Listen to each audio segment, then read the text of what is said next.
It's Saturday morning. I have my coffee and 15 books to talk about. So let's just jump right in. Hey everybody, my name is Dawn and I am one half of the novel universe. And it will just be me today as I will be doing what I am calling my fall reads because I've been a lazy ass these last couple of months and have not done my read pile for September, October, September and October. So I'm going to do for all 3 months, September, October, November. I read 15 books. Several of these books, well, not several, maybe like 4. Ashley and I did in depth on the podcast, so I will just say link in the description. I'm not going to go into them too much. But yeah, let's get started. As I look at my list here, everybody has their own opinion of what's considered a good rating and what isn't. I personally think anything under a 4 is bad. To me, a 4 means it was good but not great, and a 3 means it was not good. But a lot of people think a 3 is just an okay rating and like it's acceptable. For me, a 3 is bad. And I'm looking at my list here and I have a lot of 3s.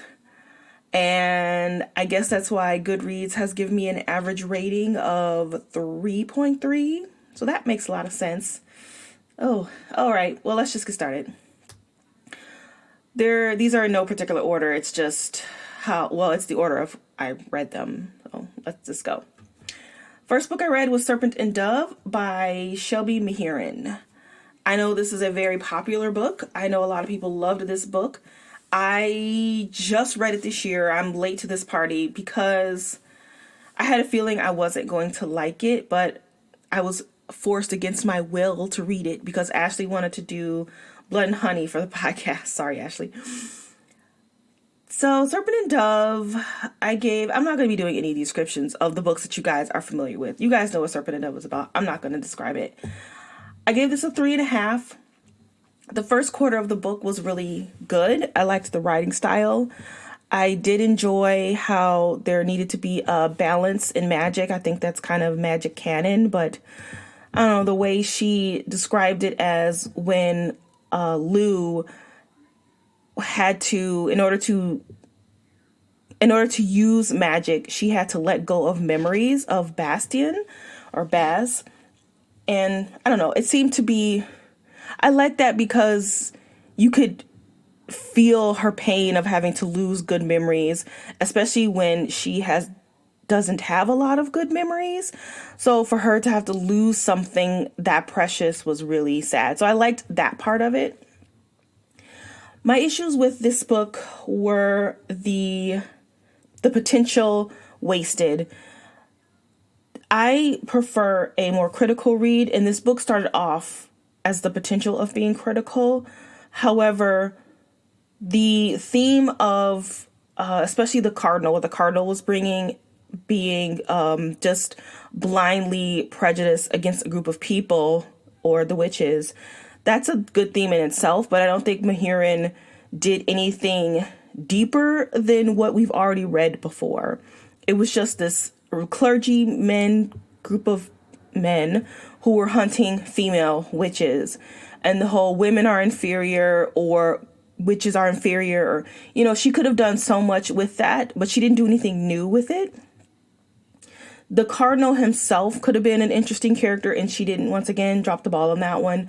I was really liking the Jean-Luc and I forgot the main character's name. Reed. Jean-Luc and Reed had a really interesting relationship, and I was hoping that would blossom into something good and different, and that didn't happen. And so I was let down a lot by the end of the book. The first part of the book was really good, but I was really let down by the end of it, so I rated it accordingly. Blood and Honey, I gave a 2 because it was just a hot mess. The whole theme, or not theme, but the whole plot device of we all must band together to bring down the main villain has been done many times before. And so as an author, you have to figure out a new way to tell that story, and she didn't. She found a worse way to tell that story. And by that, I mean she introduced werewolves In this book, I don't think werewolves were in book 1, and the werewolves were just supposed to go along with the plan without any backstory of why they need to sacrifice themselves to take down Morgaine. And if she did give them a backstory, it was info dumped, and it wasn't really like an integral part of the plot. If you're going to have a group of people that are going to come together to bring down the main one, I need to know specifically why this group of people really want to bring her down, and not because you told me that she's mean to me or mean to them, and therefore they're going to risk their lives to bring her down. Like, that was just a big old mess. It was a lot of Reed and Lou and their BS problems I did not care about, and it was way too long. So I, suffice it to say, will not be reading book 3. I am not interested in their story at all. And let's move on to the next book. A Deadly Education by Naomi Novik. Ashley and I also did this book for the podcast. If you want to hear our rating in depth, you can click the link in our bio. But really quickly, I think I said I gave my rating. My rating, I gave a 3.5 for this book. I read Uprooted, like I DNF'd Uprooted, and that was the last time I read her book, and that was a long time ago. So I know that Novik is a very popular author in the book world, and so I wanted to maybe try her again to see if when I read Uprooted, I was just not in a good space that week, and I just was wrong about her writing style. I don't think Uprooted was told this way. Okay. So I have the same problem that everybody else has had with this book. The exposition of this book is disgusting. I don't like info dumping. That's a deal breaker. Info dumping is a deal breaker for me, meaning if there's an info dump, I am going to lower my rating immediately. And this book was 70% exposition. And this is a choice that Novik made to tell her story this way. I don't know why she decided to tell her story this way. That boggles me that no one told her, there's this term called info dumping that readers do not like. Maybe you shouldn't do that through your whole book. I don't understand. Anyway, there were some really interesting elements in this book, and that's why I rated it, I'm going to say high. Typically, a book that has this much info dumping, I probably would give a 2. But because the story itself was interesting. Was it necessarily different? No. We've read magic schools before. I personally didn't equate it to Harry Potter. I wasn't getting Harry Potter vibes until I did the podcast with Ashley, and she was like, everybody's saying it's like Harry Potter. And I was like, what? I wasn't getting that at all. So that's not a count against it for me.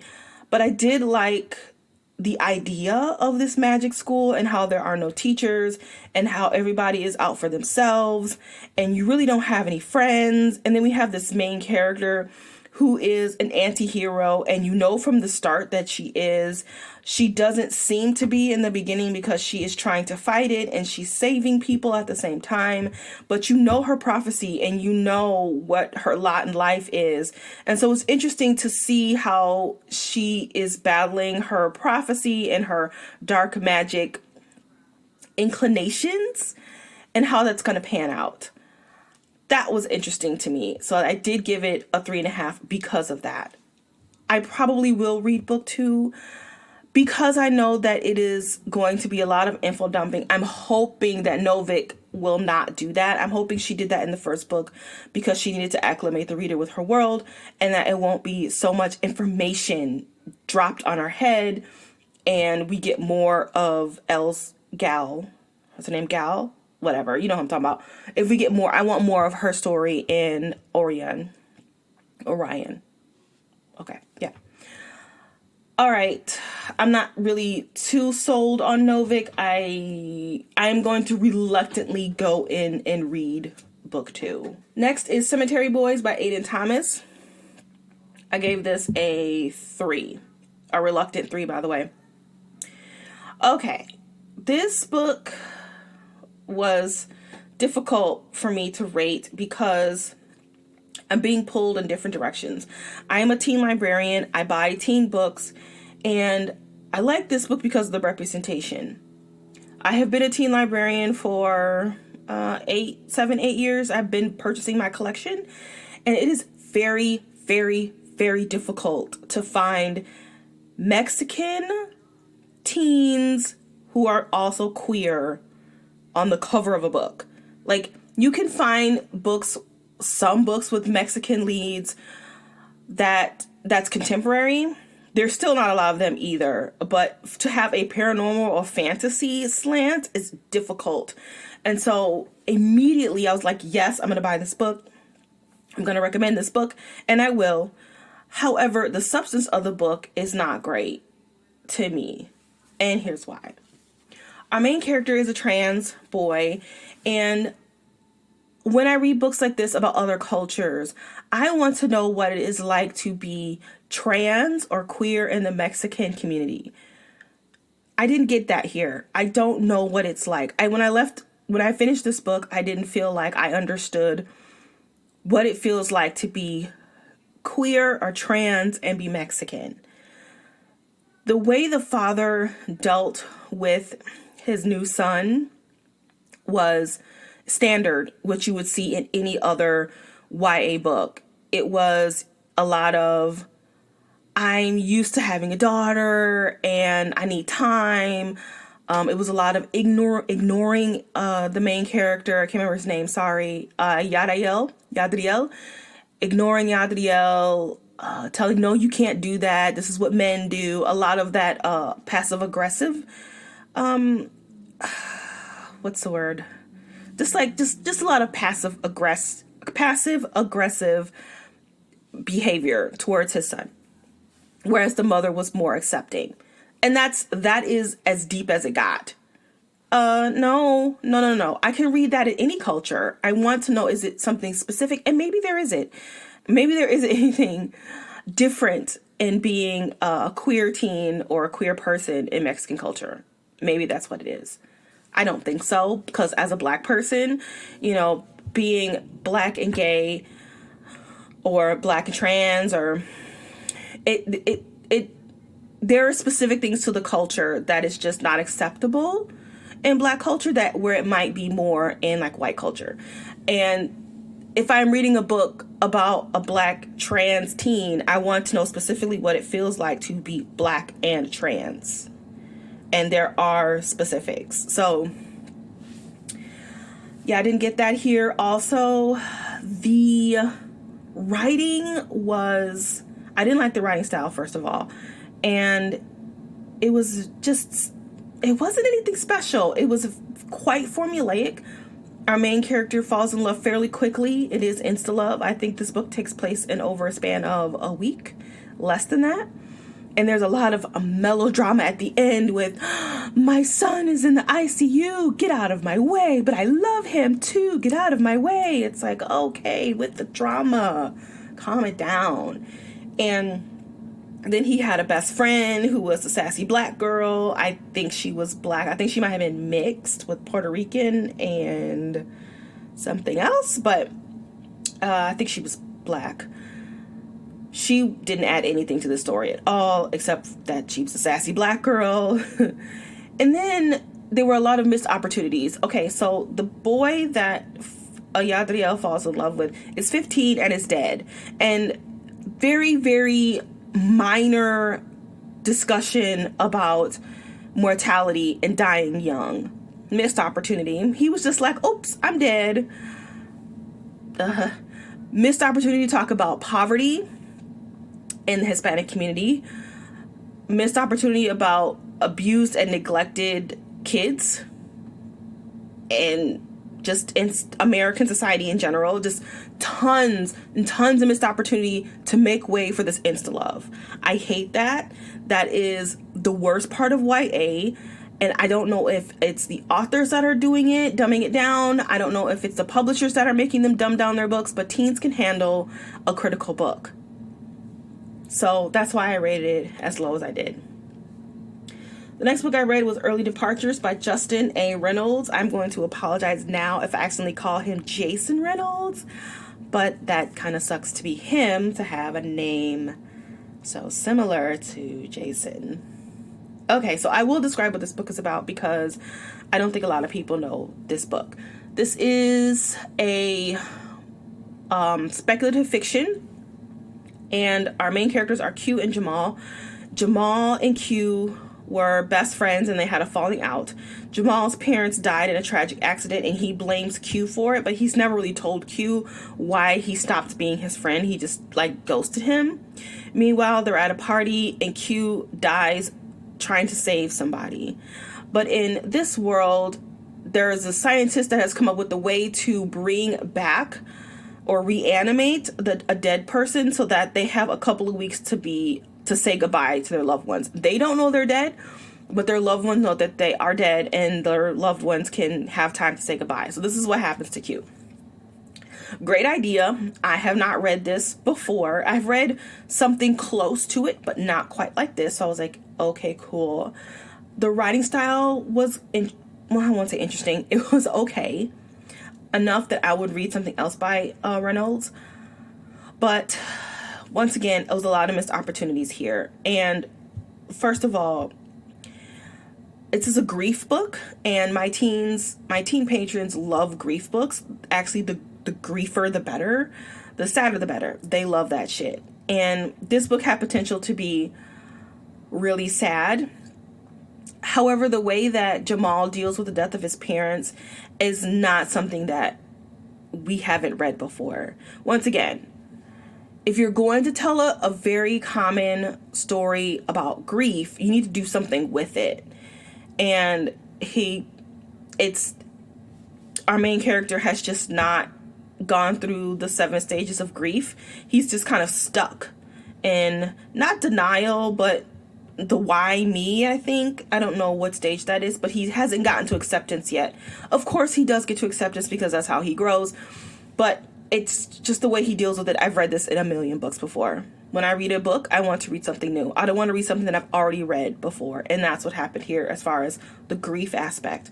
Then we have the relationship between Jamal and Q, and this was once again a great opportunity to talk about friendship and how, strained friendship can be and what we do as humans to fix it, I guess. I don't know. That was kind of a shitty explanation. But anyway.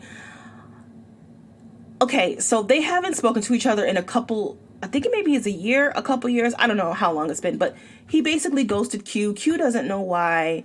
And then when, of course, he dies and is reanimated, he wants to be his friend again. And Q has that memory still. And he's like, why are you talking to me? You ghosted me. Get the hell out of my face. And in this book, they have one discussion and they're best friends again. And I had a problem with that. Is that realistic? Yes. When you have been best friends with someone since you were 5 years old and you have a falling out, it is plausible that you just apologize and everything is like piece of cake. Everything's great. Everything's cake. But that's not a good story to read. I don't want to read that story. I want to get into it. I want it to be messy and sad and honest, but he does that. He tells him why he ghosted him. But then it was just like, oh man, I'm sorry. And let's be friends. It's like, no, that's not good enough. Also, the main character Q dies fairly early in this book. And so now, even though he comes back and we get to know about him, we really don't get to know him. All we get to know is that he wants to be a stand-up comedian. That's pretty much it. And I wish Reynolds could have developed that character better. And he made avenues for himself to do that. The two boys had a YouTube channel. And we could have seen their relationship before the fatal accident of his parents through this YouTube channel, but he doesn't really do anything with it, which is unfortunate. Just once again, a lot of just missed opportunities here. I would read something else by him. I do think that he has a good, his writing style was okay. He seems to have some interesting and different ideas. However, this wasn't hitting it for me. I would recommend it if you are a librarian. I would recommend choosing this book for like book club or something, because there are some things that you can discuss in this book if you have a book club. It's not, I would pick this for like a book club for like, not like experienced readers. I don't think that's a term, but I wouldn't give it to like a group of smart kids. Not smart kids, that's mean. Maybe for like some freshmen. If you have some freshmen in your book club, I probably wouldn't give this to seniors because they're not going to be challenged by this book at all. Next is We Are Not Free by Tracy Chee. Tracy Chee originally wrote the Reader series, which is fantasy, and is one of my favorite fantasy series of all time. A lot of people are not reading that series. Not sure why. I think it just didn't get a lot of hype and the cover was really bad. But that's a great fantasy series. So if you're looking for a YA, and I talk about it every chance I get. If you're not familiar with the pod, I'm always talking about the Reader because don't nobody fucking read it. But Tracy Chee has decided to go and do historical fiction because she is a Japanese American, and her family were part of the internment camps during World War II. So she wanted to tell their story. Admirable. I gave this book a 3.5.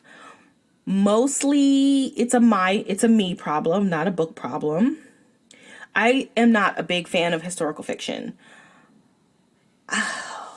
So that's already a count against it. That's why I say it's a me problem. If you like historical fiction, you might like this.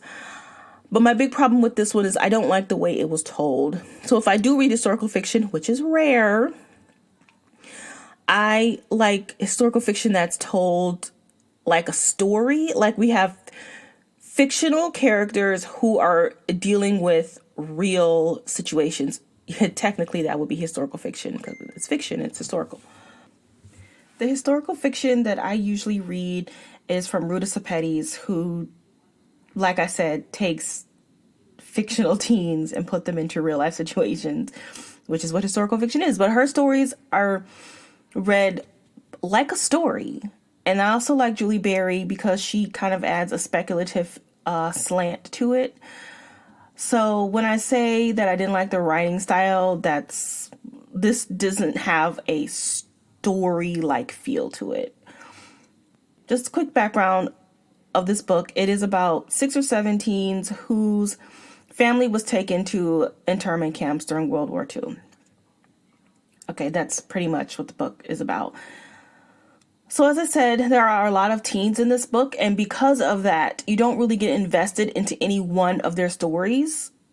They are mentioned in other teens' chapters, but it might be, oh, I see her passing by, or this is what happened to her. I hope she's doing okay. Like, it's not, once their chapters are over, their story is pretty much over and you're following a different teen. I didn't really like that. So this book is more, and the way I talk about it, you're like, so what's the problem?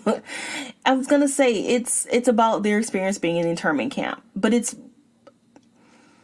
a lot of facts and events and not a lot of story. Yes, we are seeing how they are feeling while they are caged. However, there's not a lot of story. It's just what they are experiencing. It's just them. And then we meet another character and they're experiencing something different because they might be a boy as opposed to the girl in the previous chapter.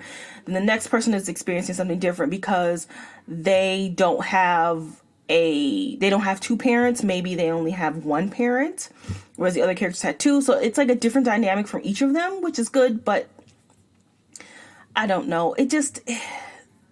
Tracy Chee is a fantastic storyteller. The woman can tell a story. And even though it's historical fiction, I was like, oh, well, she can tell a story. So, hey, let's read it. And I didn't It's just not for me. It's not for me. I did only take U.S. history in high school, and only took it for 1 year. And we talked about World War II as far as Germany and the Holocaust. So we really didn't spend too much time in the United States during World War II in my history class, which doesn't make any sense because it's a U.S. history class. Anyway. And then the other half of the class, it was an election year, so we talked about the election.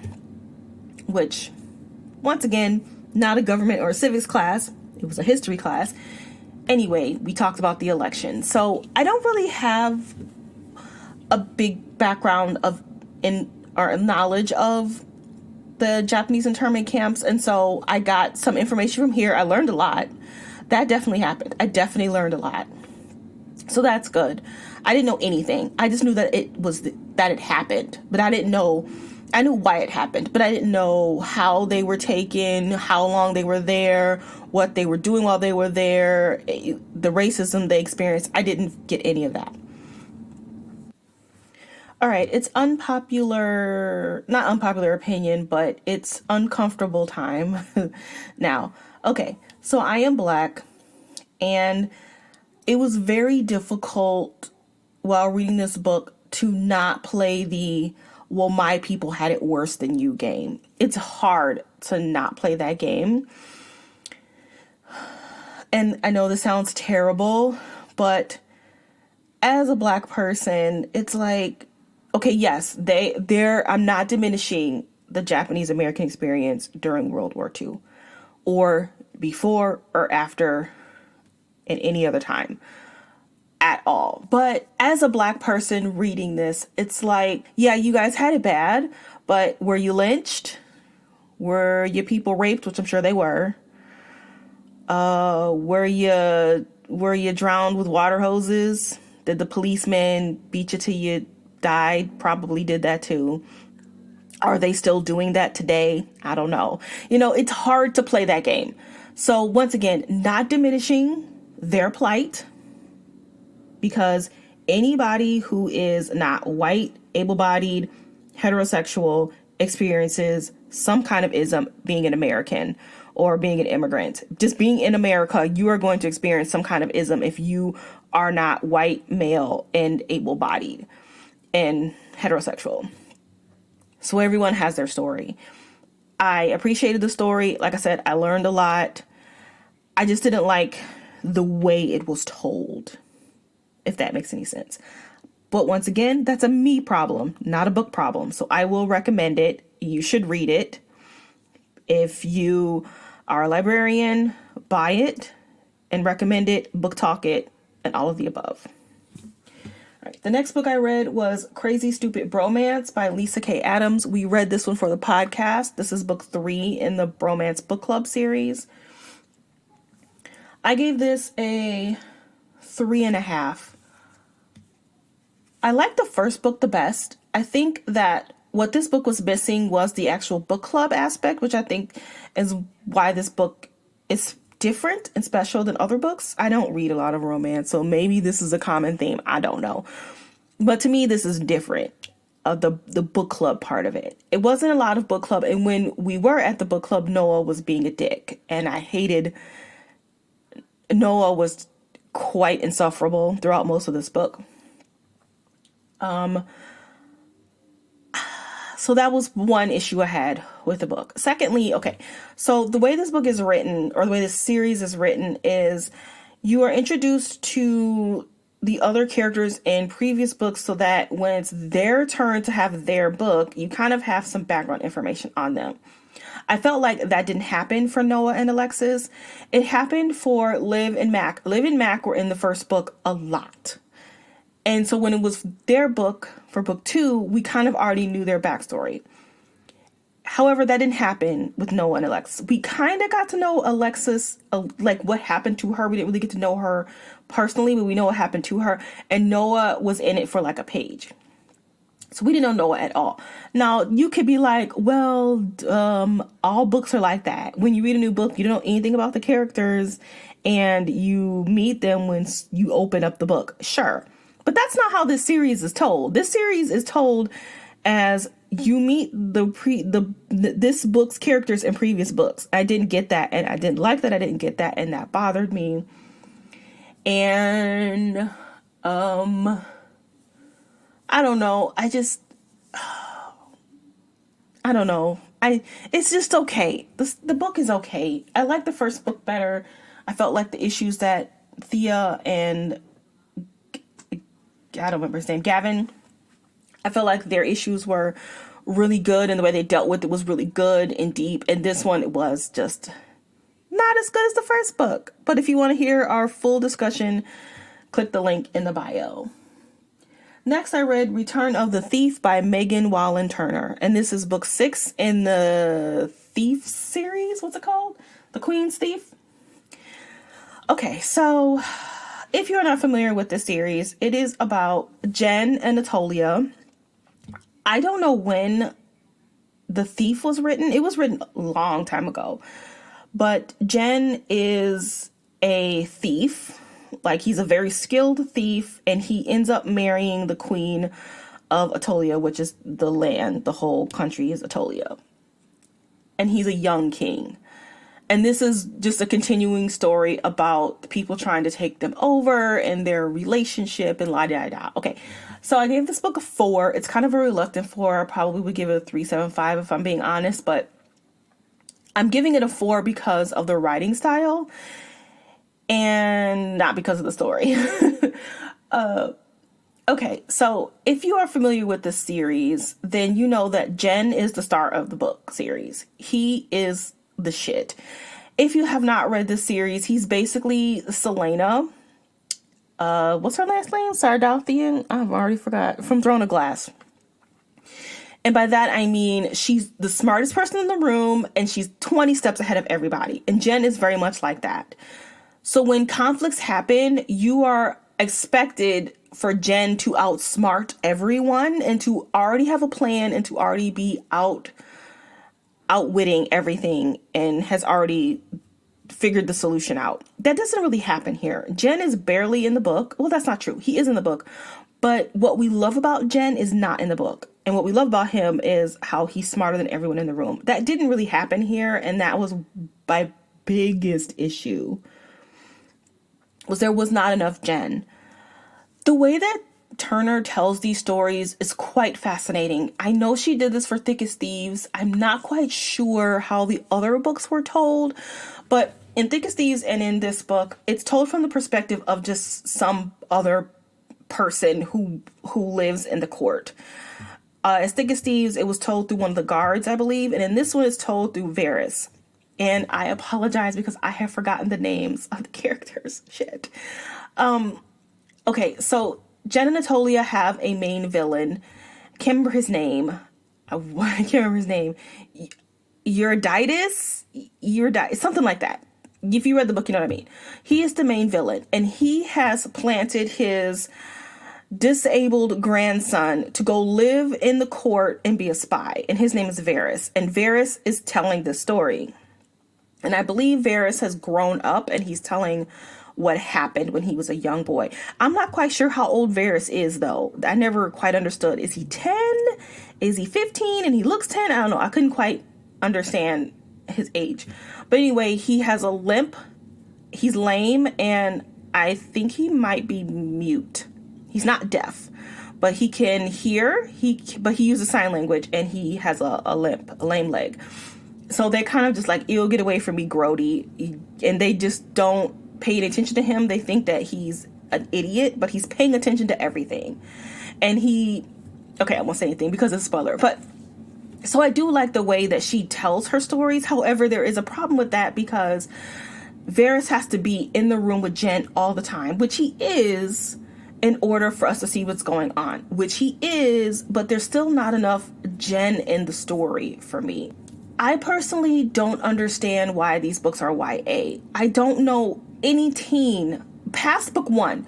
Book 1 is actually middle grade. It either won the Newbery or it was a Newbery honor. And if you're not in the library world, the Newbery Award is one of the most prestigious awards you could win for middle grade fiction. And it's either an honor book, which means it was a nominee, or it won. I'm not quite sure. Anyway, it's a middle grade book, and I'm reading this book like, wow, I don't know any middle grader that would be able to sustain this book. This is a lot. This is a lot of story. And the rest of the series reads like adult fiction because, and not because of the content, just the pacing is so slow. And the court politics is like really thorough. And I don't know what teen is reading these books. And this book is no exception. It is very slow. The court politics, there's a lot of it. There's a lot of dialogue and not a lot of action. And the action is not on the page because Varys isn't fighting. He's got a lame leg. He's a child. So he's not in combat. So we don't really see combat because he's not in it. We can only see what he sees. So if you're looking for action, it ain't going to be in this book. It's still a good book, but I think it would be better if it was an adult book because then she could have put some F words and some sex. And I think this book series would have been just elevated if she could just do more with it. But because it's YA, it's PG. And I want her to write adult fiction. I think if she start writing adult fantasy, oh man, she's a very good storyteller. But yeah, it was a bit of a slog to get through. I'm not gonna lie. I don't like court intrigue. I don't like war strategy. I also forgot. My biggest issue was the villain and what happened to the villain. And I'm not gonna say this is a spoiler, but if you read this book, you know what I'm talking about. I didn't like that at all. I was very upset. So I like a good villain, and I thought it's not Uranus. It's Eurydantis. I don't know. They're all Greek words. But I liked that villain, but I didn't like what happened to him. Yeah. All right. I'll just let that one go. All right. The next book I read was Everybody Looking by Candace Ilo. I apologize if I'm saying her name wrong. This is told in verse. This was actually an NBA NBA nominee honoree. It was shortlisted for the NBA. The NBA is the National Book Award. Once again, it is a very prestigious award. And she was on the shortlist for it. So this is about a teen girl. She is graduating from high school. Her father is a Nigerian immigrant. Her mother is African American, but her mother has some issues and she doesn't live with her. She lives with her father, who has remarried. I believe he's remarried. And her father's very strict. He's like, you're going to go to church and you're going to go to school and you're going to study hard. And then when you graduate, you're going to major in something that makes you money so you're not poor. And she's the type of girl where she's just like, okay, I'm going to keep my nose clean. I'm not going to talk back. I'm not going to rebel. I'm going to go to church. I'm going to pretend like I like it. And I'm going to question it in my journals and in my head and not out loud. And I'm going to get my grades up. And then when I get to college, peace out, motherfuckers. I'm going to do whatever the hell I want. And that's what she does. Actually, incidentally, I believe she goes to Howard University, which is a historical Black college that Kamala Harris went to. So that's cool. Okay, I like the beginning of this book a lot. I like Candace's writing style. I like the whole questioning of religion because it kind of reminded me of myself. I grew up in a pretty religious house, and it wasn't, questioning religion wasn't frowned upon, but I don't know, it's just something inside of you where you're like, should I be asking these questions? I'm just gonna keep it to myself. So she does that. I thought that was written really well.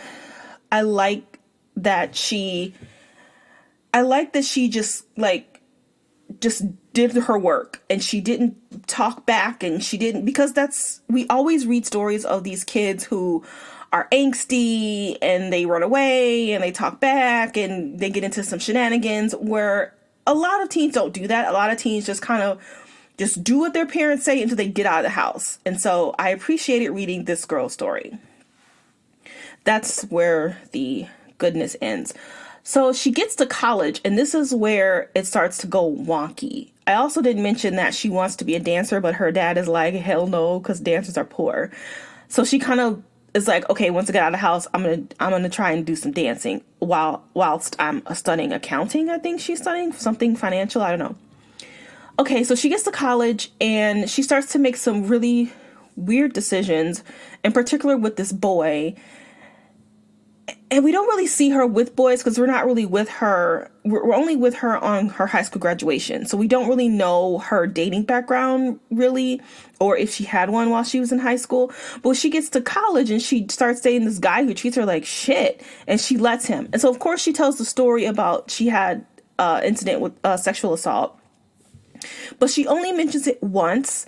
And then we see her at a clinic, and she doesn't, the whole sexual assault storyline doesn't ever come back. And I know you could argue, well, it's part of her growth and she doesn't have to say it out loud. As a reader, it should be inferred. True. However, if you're going to drop a sexual assault bomb in the middle of your book, you don't just walk away. You have to make it part of your story somehow. It doesn't have to be obvious. You don't have to knock me over the head with it, but it still should kind of be in there somehow as far as how it's affected her relationship with men or women or friends or authority or whatever. But it never comes back into play. And then she just starts skipping class to go dance. And I understand that, but I think she might be on scholarship. I don't know. It's the choices she was making was just bizarre, and it ended quite abruptly. I don't know. I would read something else by Candace, but I knew this book was not going to win the NBA because it was missing a lot. Okay. Oh, I gave this book a 3.5, by the way. It is worth a read if you are looking for Elizabeth Acevedo read-alikes. It is a good read-alike for that book. All right. Next, I read Igniting Darkness by Robin Lefevers, and I DNF'd this at 70%, and I hate to say it. I hate to say it because this was one of my anticipated reads for 2020. I like Robin Lefevers. I like the His Fair Assassin series. Sabella is my favorite character. She is in this series. She is the star of this series. I was very excited. Book 1, I actually liked the other character's story arc better. Genevieve, her story was way better, so I was hoping in book 2 we would get more Sabella. And we did get more Sabella, but it wasn't good stuff. Okay, so I DNF'd the 70% because this is exactly what happens in this book for the 70% that I read. So the Queen of Brittany, I think, yeah, she's still in the story. I don't know how old she is, 14? She's ministrating, so she's at least 14 or whatever. And the king is still a little bitch, and Genevieve is kind of caught the eye of the king. She's not banging him, though. She just listens to his bitching, which I thought was dumb. She should have at least been like, you know, hooking him up or something. But anyway, so the whole 70% of the part that I read went as follows. There was an assassin in the court. They take Sabella to the king, and the king's like, Sabella, did you kill that guy? She's like, no. And he was like, okay, bye. And then a couple days later go by, another person's dead, and Sabella gets taken to court to the king, and he's like, Sabella, did you kill that person? She's like, no. And then the regent is like, yeah, she did, because she's jealous, and she wants to give it to Sabella. And she's like, oh my God, Sabella's an assassin. She did it. And Sabella's like, no, I didn't. He's like, okay, bye. And then a couple days go by, and then somebody else dies at court, and he's like, Sabella, did you kill that person? And she's like, no. And then Genevieve is like, no, she didn't. Even though we're both assassins, I love you and not her, but she didn't do it. And he's like, okay, bye. Like, that happened like 5 times. And I'm like, okay, this is stupid. It was just a lot of, once again, court intrigue where it's like people are lying and the king can't trust anybody because the regent's trying to like pull his strings, and then he's paranoid that Genevieve is trying to pull his strings, which she is, but he doesn't know it because he loves her. And then you got the Queen of Brittany who's like on Sabella's side, and it's just a lot of all of that bullshit, which ordinarily would be interesting, but because the plot was so slow, I stopped caring. I think the king needed to be a little bit more extreme in his paranoia. I think that would have made it a little bit better. It was just him repeating himself. I can't trust her. You lied to me. Blah, blah, blah. He's kind of reminding me of, I I don't know if you guys watch The Boys on Amazon, but he's reminding me of Homelander a little bit. But Homelander is a much better villain. I have recently started watching it. I've been binging it this week, and I really like it. So, of course, I had to put a Homelander reference in podcast today. So I did. All right. If you read Courting Darkness or Igniting Darkness, and it's good, and it ends well, let me know, because I gave up. All right, the next book I read was Where the Dreams, that is not the title, Where Dreams Descend by Janella Angelis. I DNF this one at 75%. Hoo-hoo. I kept seeing this book all over Instagram. I'm thinking it was in a owl crate or something. It's because everybody was taking pictures of it.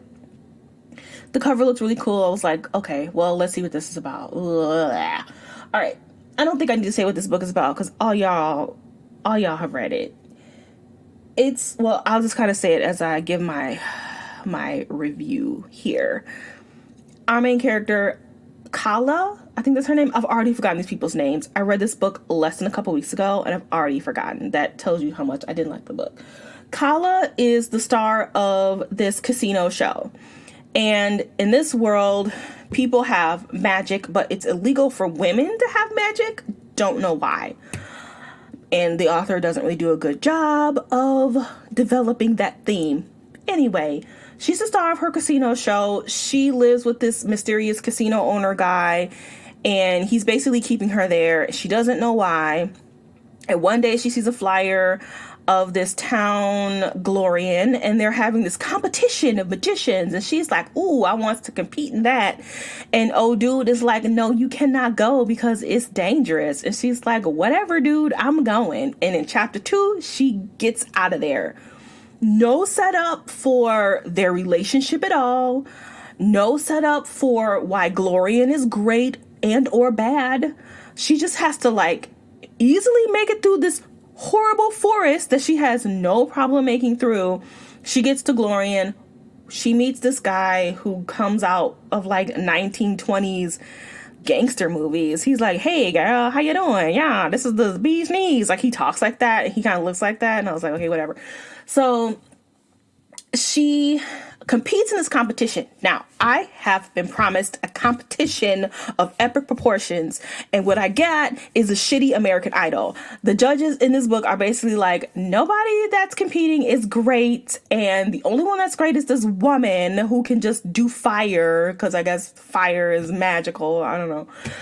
And that's it. In the show, this whole spectacular, I think that's what it's called, a spectacular, it's supposed to save the town of Glorian. She thinks Glorian is this amazing place, when in actuality, she was in Vegas and Glorian is Reno, instead of it being the other way around. Glorian is a shithole, and this whole show is supposed to save it, but the rest of the performers, A, they suck, and B, they keep disappearing for whatever reason. New storyline, we have this judge named Daro, something like that. And he has an interesting storyline. He's there to find a missing person. His sister has gone missing, and Glorian is kind of mysterious. There's some gates of hell or some bullshit. I don't know. Anyway, he's going to find his sister, and there's a lot of mystery around the town. Magicians are disappearing. There's a forbidden forest, and all of that gets halted because he falls in love with Kala. And so all of the interesting stuff takes a back seat to the stupid romance that we get in every YA book. It is an enemies to lovers, gross, and it's not done well. I actually like enemies to lovers, but it was not done well in this book. I was also promised a circus. Didn't see a circus by 75%. We got to go into the tent a couple of times and see a couple of circus folk, but I was promised a circus, like Caraval type circus, and I didn't get that either. And I just was like, I don't want to read this anymore. And I didn't. I stopped. Okay. The next book is The Lives of Saints by Leigh Bardugo. I gave this a 3.5. I don't know what I was expecting. I think I was expecting something like The Assassin's Blade, which is the short novellas from the Throne of Glass, where we get a little bit more backstory into Sam, and we find out what happens to him. And Arbin, that's his name. We get more backstory especially because some of the characters in this book, like Yvette, something, can't remember her name. She's in the 7th book, Crown of Dawn. That's not the name of it. It's got the word Dawn in it. Tower of Dawn. Thank you. I was expecting that. I didn't get that. Instead, I got some short stories about some saints, and I didn't like it. But it doesn't mean the book is bad. It's just that I didn't care. So I just kind of skipped to words that were familiar to me. So I read the one about Saint Nikolai, and I read Selena. Oh my God, Alina. I think I combined Saint and Alina. Alina's chapter. I think that was her chapter. And then there was a saint from Navi Zem, and so I read that one. But yeah, that wasn't my jam, but it might be your jam. Okay. Next book I read was The Rogue Prince by B.R. Myers, or Meyer. I did not write her name down. I gave this a 3. This is a reluctant 3. Okay, so Classic Dawn, I don't read book descriptions because I don't like spoilers, so I did not know that this was a gender-bending Cinderella story. As I was reading, I was like, the guy has 2 stepbrothers and a stepfather. That sounds like Cinderella. Whatever. Still didn't make the connection until after I finished and read Goodreads reviews. And because it's got a very low Goodreads rating, and I was like, it wasn't that bad, even though I gave it a 3. It wasn't that bad. But anyway, I didn't realize it was Cinderella until after the fact. But that's not the point. The point is this book is Cinder. It's Cinder because it's got androids, even though Cinder has cyborgs. Potato, same fucking thing, kinda. I know a cyborg is half human, half robot, but still, not the fucking point. The point is, it's got robots, and it's in space, and it's Cinderella. It's Cinder. It's Cinder, folks. If you haven't read Cinder by Marissa Meyer, and her name is Meyer. If you haven't read Cinder by Marissa Meyer, just read that. If you have read it, you've already read this book. You don't need to read it. Okay, so here's first problemo. I listened to this book. This book has a brown girl on the cover, and because I don't really know, I don't look up authors, I don't look up anything before I read books, I'm assuming that the author is black because there's a black girl on the cover. I'm listening to the audiobook and I'm like, this narrator is a white woman. Why do they have a white woman narrating a brown character? I don't know what kind of brown she is. I don't know if she's black. I don't know if she's Hispanic. I don't know if she's or South Asian. I don't know. All I know is that she's brown, and that's how she is described. But the narrator was white. And then I looked up the author and I was like, oh, the author is white. Okay. I'm hoping that the author or the publisher did not sit down in a meeting and say, brown girls on covers of YA is selling like hotcakes. Let's make your girl brown, even though none of this other women's books have brown girls on the cover. I'm hoping that's not the case, or they're just trying to sell books. It didn't work if it was, and shame on you. But, so that was a problem. And as I was listening to it, she was saying that at one point the main character goes pale, and that a couple times the main character goes red. And I'm like, brown people, unless you are light skinned, brown people don't pale, and brown people don't get red in the face. I've never gotten red in the face. So I mean, that's not why I rated it low, but I just found that to be funny. Because a white person is writing a brown person in there saying that they go pale and they blush, which they don't. Okay, so the problem with this book is it's Cinder.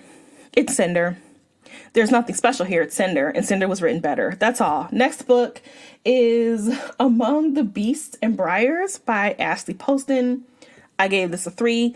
This was also another book that I saw all over Instagram. Once again, I think it may have been in an owl crate.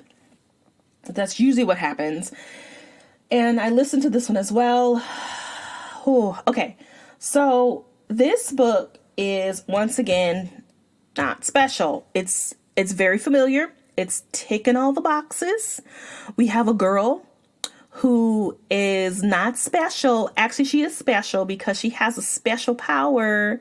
And it's a secret because she can't tell nobody that she shoots forests out of her wrist, except everybody knows it and nobody fucking cares. It was done better in When the Moon Was Ours, by the way, but whatever. So she's friends with the queen or the princess, and she was friends with the prince, but he was taken by the Forbidden Forest, another Forbidden Forest of October that I read. And the king is dead, so now the princess is time to be queen, and it's her coronation. And of course, during the big party, something bad's gonna happen because duh. And it does. And she has to go into the forest to do something. I don't know. But anyway, she's got a little fox with her, so I guess that is supposed to make her special. It doesn't. And there's a villain who wants things that she shouldn't want. And then there's a guy that's hot. And this is what killed me. Okay, so she is in the forest and she gets attacked. I can't remember by what. And the guy runs away because he sucks. And he just leaves her. And then she finds him and she's like, "You're a coward. You left me." And he's like, "I'm sorry." And then for the rest, well, not the rest, but for 30% of the book, all she does is call him a coward. And everybody calls him a coward. And as a person who's ever read a book ever in your life, that he's going to grow because he's going to save her and not be a coward again. I just kept waiting for that moment because of course it's going to happen. And of course it did happen. And if you just want an easy book that you've read 5 times already, then read it. It's not a bad book, but it's not special either. And the last, finally of 15 books, was Skyward by Brandon Sanderson. I gave this a 4. Okay, so I've been seeing this book everywhere. I don't know why I had not heard of this book until recently. And I don't think I bought it for my collection either, which makes me sad. And it may be because, I don't know, maybe I thought it was an adult book. Because I know Brandon Sanderson writes both middle grade and I think he writes a middle grade. Maybe he just writes YA and adult. And I must have thought this was adult because I didn't buy it for my collection, but I will. Anyway, you probably have not heard of it either because it's not one of those flashy Instagram books that people talk about all the time because it's science fiction. It's not fantasy. It's about a girl who it's science fiction. So it's set in the space and it's set in the future, not on Earth, on some other planet. And this girl and her community lives in caves because there are these aliens called the Krell who are constantly attacking them. And pilots are revered because they fight the Krell. They're basically the army. Her father is in the army. He messes up and he is branded a coward. Once again, we got another coward, but this one was done better than Briars and Beasts. And he dies. And so through her whole school life, she has been basically called the daughter of a coward. And so she wants to be a pilot to show everybody that she's not a coward. Her family's not cowards. And she's just trying to prove who she is, that she's a good person to herself and to the rest of the community. That's what the book is about. Okay. I only had 2 problems, and one of those problems is a me problem. It's not the book problem. I don't really like space stuff. I don't really read science fiction. I read fantasy more, and I like science fiction, but I don't like it when it's about space. And this book is retold with flight school and ship talk and space talk. And I was just like, oh, I don't care. And I kind of was skipping through all that stuff. But that's a me problem. It's not the book's problem. If you like that stuff, you will probably rate it higher than what I rated it. And the other thing was that, once again, this is a me problem, is that I have found that male authors of fantasy and science fiction tend to be a little bit more loquacious than women. And I'm talking Pierce Brown in Red Rising, Jay Kristoff, Brandon Sanderson, these men. And I'm reading, right now I'm reading The Name of the Wind by Patrick Rothfuss. Long-winded. They just talk on and on and on and on and on. It's dude, get to the friggin' point already. And that was another one of my problems. This book was 30 pages too long. He could have buttoned all that up really quickly. And some of the things were kind of jamming me over the head. It's like, oh my God, she's a coward. She's not a coward. Whatever. Can we just get on with our lives here? But other than that, this book was really good. I really liked the main character. He made her insufferable, and he made you like want to just shake her. But he did it on purpose, and he did it well, because there were so many moments I was like, girlfriend, you are killing me. So that was good. I liked the other characters, including the main guy, Jerkface, and there were some adults in this book, which is always great to see adults. So there was her flight school instructor and the commander or admiral or whatever, Ironsides. I thought it was funny that is a woman and they kept calling her a sir instead of ma'am, but whatever. She had an interesting character, and Cobb did too, which was her flight instructor. So I was invested in all of the characters, including the ship she finds. The ship is called Mbot, and he was really good too. Kind of reminded me of, I forgot the name. From Cinder, what's her bot's name? You know who I'm talking about, her bot. So I liked all the characters. I liked the world. It's a familiar world, but he put his own little slant on it. I like that the pacing, even though I thought it was too long, the pacing was done really well, in that a lot of times YA, the big stuff happens at the very, very end, but he doesn't do that here. He kind of sprinkles big stuff throughout. So I like the pacing of it. It was never boring. With the exception of the ship talk, but that's a me problem. It was never boring. It kept going, and there were things that were like, oh no, it's happening. Oh, it was kind of intense, not really intense, but intense, mostly because I was skipping over the battle stuff. I didn't really care. So maybe if I didn't skip over the battle stuff, I probably would have felt more tension, but whatever. We'll just skip past all that. Anyway, it was written well. I liked all the characters. It's a really good book. If you're looking for a YA science fiction that you haven't read yet, I would recommend it. I will probably read book 2. I don't know when I'm going to get to it, but I will read book 2. Okay, that is my list. That was 15 books that I had to talk about. It was very long. I apologize. And I am also taking a sabbatical from YA fantasy for a while because I'm sick of it. I think after I read Rogue Princess and Beasts and Briars, it just put me over the edge of YA, and I was just like, I can't read this anymore because it's starting to get repetitive and it's really starting to bum me out, and I don't want to sour on YA fantasy. So I'm going to take a break in December, and I'm going to start reading some adult fantasy. As I said, I am reading In the Name of the Wind. I know that is not the name of that book, but that's what I'm calling it. And my next book is The Age of Dragons by Evan Winters. That is my next book. Ashley and I will be reading A Sky Beyond the Storm by Sabaa Tahir. That is book 4. That is the only YA book I am reading this year, and I will try and finish the 5th season.